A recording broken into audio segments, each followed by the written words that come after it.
pesanan Nabi. Seorang sahabat yang bernama Tha'labah Al-Khushani pernah bertanya kepada Nabi, apakah maksud di sebalik ayat, wahai orang-orang yang beriman, jagalah dirimu, surah Al-Ma'idah ayat yang ke-105.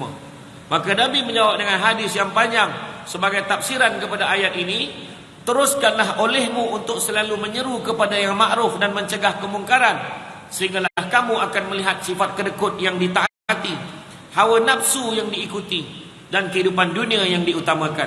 Satu orang yang akan terpesona dengan pandangan masing-masing, maka ketika itu kamu perlu bergaul hanya dengan orang-orang yang searah denganmu sahaja, dan jauhilah orang-orang kebanyakan. Maka sesungguhnya setelah zamanmu akan datang zaman penuh ujian. Orang-orang yang berpegang teguh dengan agama seperti menggenggam bara api. Ketahuilah saat itu orang yang terus berusaha berpegang dengan agamanya akan beroleh pahala umpama 50 orang yang turut melakukan amalnya yang sama. Nampak? Makna kata, dia kata, teruskanlah untuk terus mengajak kepada kebaikan, cegah kemungkaran, sampailah kamu akan melihat sifat kedekut yang akan ditaati, hawa nafsu yang akan diikuti, kehidupan dunia yang diutamakan.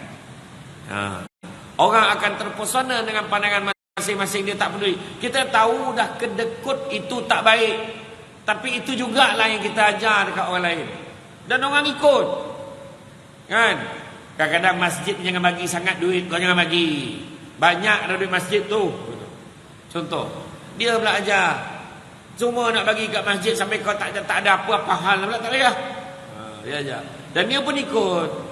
Kedekut itu diwarisi daripada mak dengan ayah ajar macam tu contoh, dan ditaati sifat kedekut tu. Macam tu juga, kan? Macam tu juga hawa nafsu diikuti dengan dunia yang diutamakan. Dunia enggak diutamakan. Ini semua dunia aja. Dia pun buat rumah besar-besar 10 bilik. Ini dunia aja, boleh juga. Anak sama juga macam tu. Rumah makin besar, orang makin tak ada, bukannya orang makin ramai. Rumah makin besar, orang makin tak ada. Ilmu makin tinggi, adab makin kurang. Manusia makin ramai, kemanusiaan makin kurang.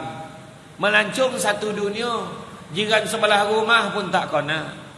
Perubatan makin canggih, penyakit semakin banyak.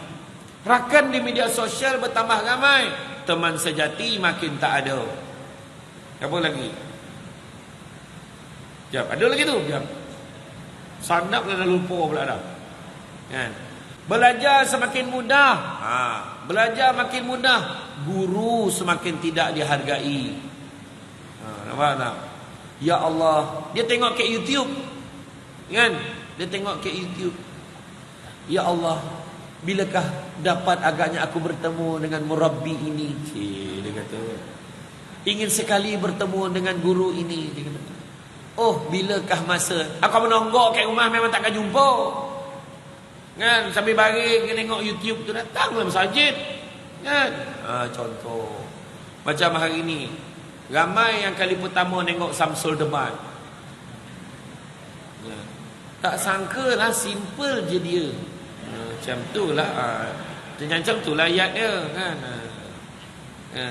Tinggi lah seorang tu pula. Handsome lah tu. Tu saya sendiri tambah. Contoh kan. Perasan betul kan.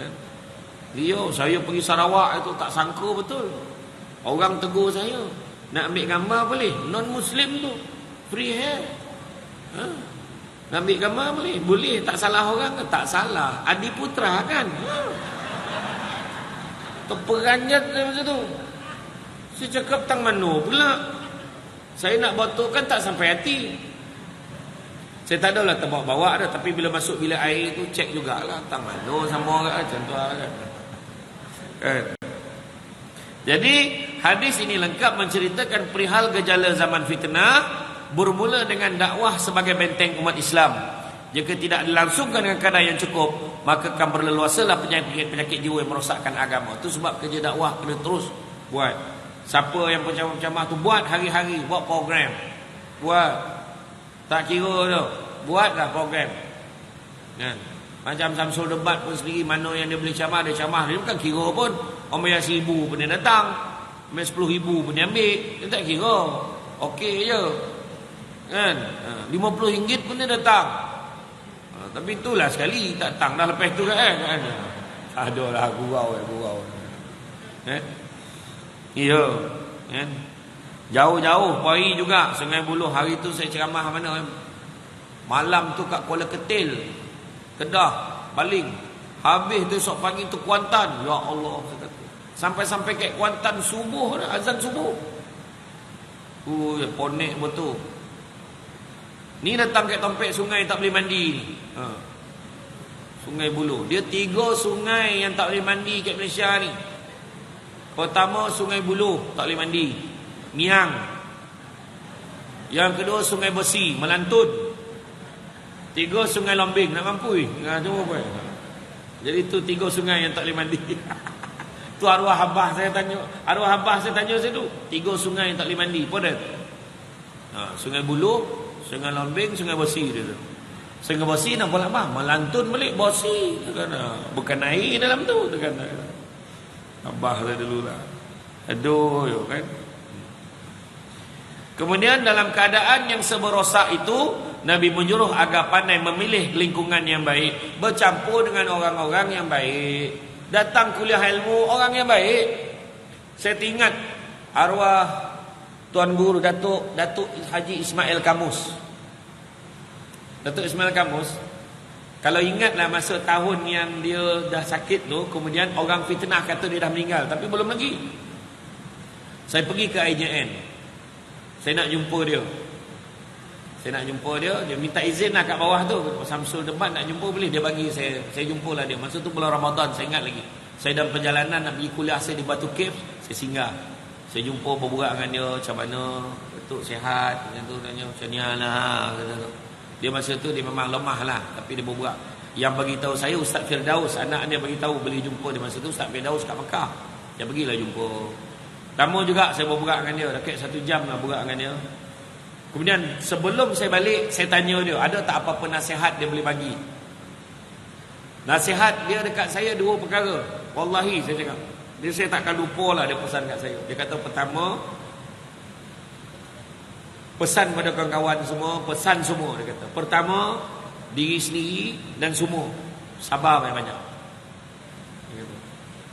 Apa pun lah orang cakap ke orang ni, kena sabar banyak-banyak. Jangan melontik. Itu dia pesan. Itu pertama. Kedua, pesan pada kawan-kawan juga dia kata. Sesemua, pada sendiri sendiri pada semua. Jangan menjoget-joget dalam ceramah. Maksudnya jangan kau marah-marah orang yang dekat depan kau tu ceramah tu. Sebab yang datang dengan ceramah ni orang baik-baik dia kata. Yang kau marah tu orang tak datang masjid. Jadi jangan kita marah orang yang kat depan kita. Saya tak tergamak lah pesan sebab kawan saya ada yang kuat menjoget kan. Tapi saya sampaikan secara umum je lah macam tu kan. Maksudnya menjoget. Tapi kawan saya tu menjoget bukan marah. Dia saja nak bagi orang terperanjat kan. Dia kata jangan kadang kita menjoget termarah orang ni. Sedangkan yang mendengar ni orang yang baik-baik. InsyaAllah. Saya tengok apa nampak baik.